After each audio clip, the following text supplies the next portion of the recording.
Mi med meditacijo, se veste, ne, takrat so nič aktivni, takrat smo pri miru. In mi takrat znižujemo možganske valove. Mi dva recimo zdaj, ko sva v low beta ali pa recimo kakšen moment v srednje beta valovih, kar je še v redu. Ne. Preko smo govorili o stresu, tisto je high beta. Ne. Tisto tam se izločajo stresni hormoni. Ne. Ko se mi začnemo umirjati, pademo v alfa stanje, za beta pride alfa. To je že tisto stanje, ko je telo zelo umirjeno, je pa aktiven. Ne.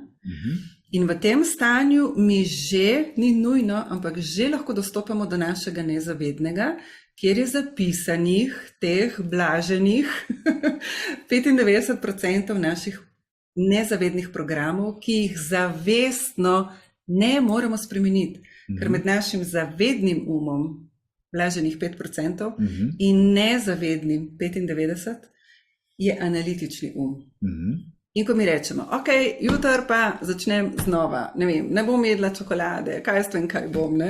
Imam analitični in nezavedno sploh ne dobite informacije, pa jutro spet jem čokolado, zakaj?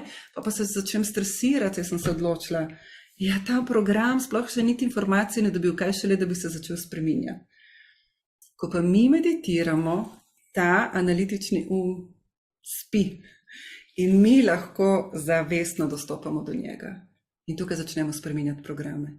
In če gremo še globlje vase in se še bolj znamo umiriti, pridemo potem iz alfa stanja v teta stanje, to je pa stanje, kjer smo mi sugestibilni.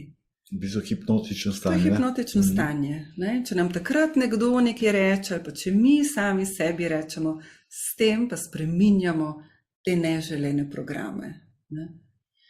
In to je bolj tisto, kar začne delati spremembe v nas.